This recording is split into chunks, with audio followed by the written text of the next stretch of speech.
வணக்கம். மூகா டிவி நேயர்களுக்கு என்னுடைய பணிவான வணக்கங்கள். அன்பான ஒரு முக்கியமான ஒரு தகவலை இப்போது சொல்ல இருக்கின்றேன். அட்சய திருதியை பற்றி சற்று சிந்திப்போம். அட்சய திருதியை என்பது வருடத்துக்கு ஒரு முறை வரக்கூடிய ஒரு சிறப்புற்ற ஒரு நாள். அமாவாசைக்கு அடுத்த 3வது நாள், திருதி என்றால் 3 அன்று வரக்கூடிய ஒரு அற்புதமான அதிர்ஷ்டகரமான நாள். இன்றைய தினத்தை நாம் முக்கியமாக ஒரு கணக்கில் எடுத்துக்கொள்ள வேண்டும். வருகின்ற ஏப்ரல் 19ஆம் தேதி காலை 10:49 முதல் 20ஆம் தேதி காலை 7:27 வரை இந்த அட்சய திருதியை இருக்கும் நாள்.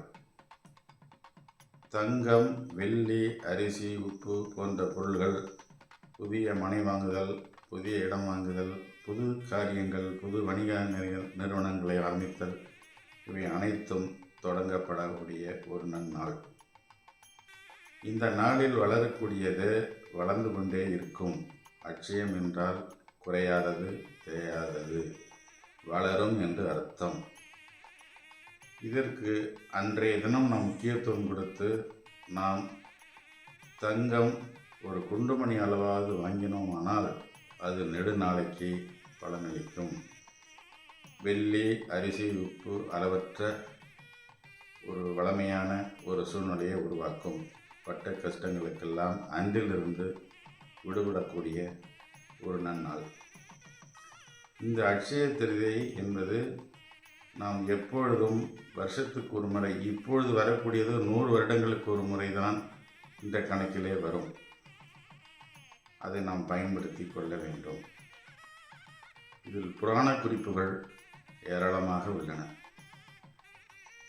மகாவிஷ்ணு லட்சுமி தேவியை மார்பில் சுமந்து போற்றி வளர்த்த நாள் அன்றைய தினம்தான். சொர்க்கத்திலிருந்து கங்காதேவி பூமிக்கு வந்து அருள் புரிந்த நாள் அந்த நாள். 4 யுகங்களில் திரேதாயுகத்தின் முதல் நாள் அன்று தொடக்கம். மகாபாரதம் எழுதிய வியாச முனிவர் அன்றுதான் தன்னுடைய முதல் தொடக்கத்தை தொடங்கினார். பரசுராமர் அவதரித்த நாள். பிரம்மன் தன்னுடைய படைப்பு தொழிலை முதலில் தொடங்கிய நாள். சமண மதத்தில் தீர்த்தங்களுள் ரிஷபசிங்கர் என்ற ஒருவர் அவதரித்த நாள். அன்றைய தினம் சமணர்களுக்கு மிக முக்கியமான நாள். இவ்வளவு முக்கியத்துவம் வாய்ந்த அந்த நாளை நாம் பயன்படுத்திக் கொள்ள வேண்டும். மேற்கொண்டு இதில் அட்சயம் என்பது வளரும், நீடித்த தன்மை வாய்ந்தது. அப்படிப்பட்ட பொருள்களை வாங்கி உபயோகத்தில் வைத்துக் கொள்ளலாம், பழைய எண்ணெயை கழித்து கொள்ளலாம். இதில் எண்கணிதமும் கற்களும் பங்களிப்பு இருக்கின்றது என்பது மிக முக்கியம். பொதுவாக தேவகுருவும் அசுரகுருவும் எதிர்த்தன்மை உள்ளது. பொன்னன் என்று சொல்லக்கூடிய குரு பகவான் அன்ற தங்கம் என்ற ஒரு சூழ்நிலையில் வருகிறார். வெள்ளி என்ற சுக்கிர பகவானும் 6 நம்பர் கூறியவர், குரு பகவான் 3ஆம் நம்பர் கூறியவர். அன்றைய தினம் அவர்கள் சமநிலையில் இருக்கக்கூடியவர்கள். ஆகையினால் அட்சய திருதியை நாம் பயன்படுத்தி கொண்டால் அன்றிலிருந்து நாம் கஷ்டங்களிலிருந்து விடுபடலாம். அன்று ஒரு குண்டுமணி அளவில் நம் வீட்டுக்கு தங்கம் வந்தால் தங்கம் சேர்ந்து கொண்டே இருக்கும். அன்றைய தினம் நாம் ஒரு கற்களை இணைத்து வாங்கினோமானால் மிக உகந்த நன்மை அளிக்கும். அனைவரும் பச்சை கலர் அணிந்த அல்லது ஆலிவ் நிறம் சம்பந்தப்பட்ட துணிகளை அணிவது மிக உத்தமம். வாஸ்கோனைட் என்ற கற்களுக்கு சக்தியூட்டி எங்களிடம் அட்சய திருதியை கொடுப்பதற்கு நாங்கள் தயாராக இருக்கின்றோம். சக்தி ஏற்றி அதில் வைத்திருக்கின்றோம். 19/4/2026 அன்றைய சூட்சம கணக்குப்படி 92ஆம் எண் வருகின்றது. அதிசூட்சமும் 11ஆக வருகின்றது.